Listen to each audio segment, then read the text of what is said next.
so we talked about electrolytes, so now let's talk about acids.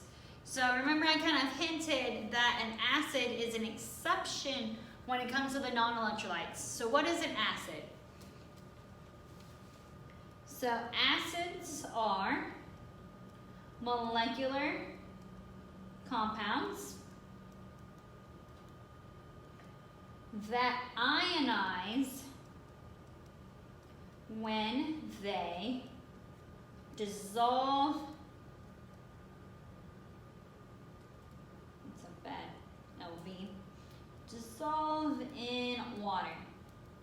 So what I mean by ionize is that they're going to separate into their ions. So for acids, they're going to form H plus as the cation and an anion. Just depends on the type of acid. And we're going to talk about acids more in this chapter. Okay? But it's always H plus and then some sort of anion. So let's talk about the difference between acids. We have strong acids and we have weak acids. So strong acids, these guys are going to ionize virtually 100%. So an example of a strong acid is HCl. So what that means is when I say ionize virtually 100%, it means that it's going to break apart from being the molecule HCl to break apart into the ions. So it will break apart into H plus AQ and Cl minus AQ. Whereas weak acids, they ionize only a small percent. So an example of a weak acid, and when I go and talk about acids, you'll know which one's strong and weak. Okay? So they only partially ionize. So that's why we get this double-headed arrow. This means that a majority of this goes to that. This means you're going to have both of them existing. So you'll have HF, the molecule, and then you'll have some of the cation and some of the anion. But for strong acids, you mostly have this. For weak acids, you mostly have the molecule, and you only have a small percentage that breaks apart into your two ions. All right, so now that we've kind of talked about a little bit about acids, and like I said, we'll go into them more in depth later in this chapter, how does that affect our electrolytes? So now we know what is an electrolyte, and we know the difference between an electrolyte and a non-electrolyte. But if it's an electrolyte, can I talk about the strength of that electrolyte? So with electrolytes, I'm also going to have strong and weak electrolytes. So strong electrolytes, these guys are materials that dissolve completely as ions. So these are materials that dissolve completely as ions. So a side note about them is that strong electrolytes conduct electricity well.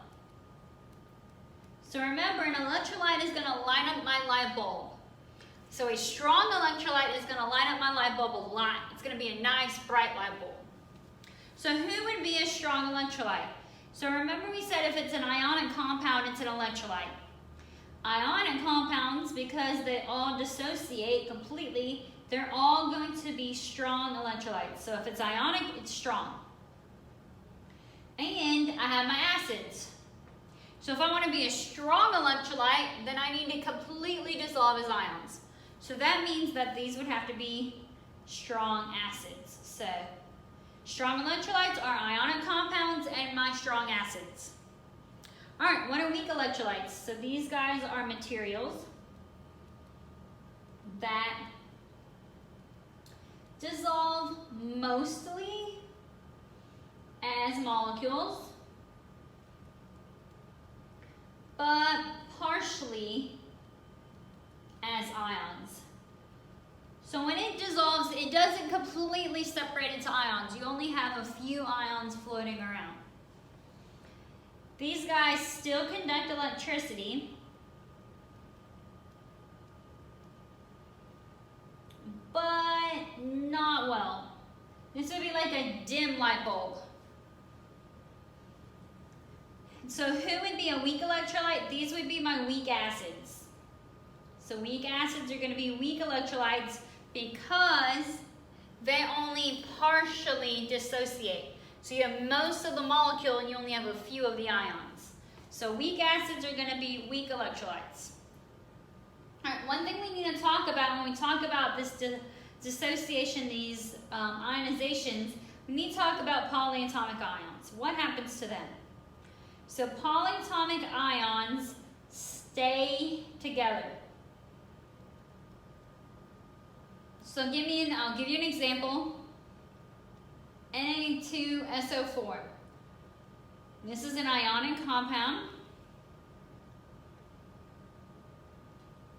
So if I want to separate it, the two things that I would have is I would have the Na and the SO4. So I'd have Na plus, and it always stays the same state, and SO4 2 minus. So you break it apart into the cation and the anion. Then I gotta balance it. So what this says is that whenever this is going to dissociate, so it's an ionic compound, so it's a strong electrolyte. So whenever I dump the Na2SO4 into water, it's going to separate into the two ions, into the cation and the anion. We don't separate it so it's just one element. You separate it so it's two ions. So we don't take this SO4 and then separate it into S's and O's. Okay? The ions are going, the polyatomic ions stay together because all we're doing is taking the molecule and separating it into the two ions. So let's look at this guy. This is a weak acid. Oh, it won't let me write that. There we go, weak acid. So since it's a weak acid, you get the double-headed arrow, and we know that all acids start with the H, so they have the H cation and whatever's left. So we have the H plus cation and then whatever's left, which is the acetate ion. So here, and we'll talk about how you know to write this in a little bit. But I've got to take my molecule and separate it into the ions. I don't take this ion and further separate it. Once I only have one ion, then I'm good to go. So polyatomic ions are going to stay together. I'm not going to separate that. All right, so let's just kind of look at a picture so that we can further see what I'm talking about when I'm talking about these electrolytes. So this is sugar, so it's CH's and O's, so this is a molecular compound. Now we said if it's a molecular compound, unless it's an acid, then it's a non-electrolyte. So if you see in water, it dissolves, sugar dissolves in water, but it doesn't create any ions. So even if you didn't know that this was a molecular compound, you can just look at the picture.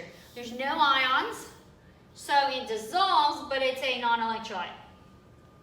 Here, this is acetic acid, but even if you didn't know that, if I looked at the picture, I would see the water molecules, and then I would see some of the molecule, but I would see these are the molecules, and then I would see some of the ions. So even though most of it is the molecule, I still have some ions. So because I have some ions, that's what makes it a weak electrolyte.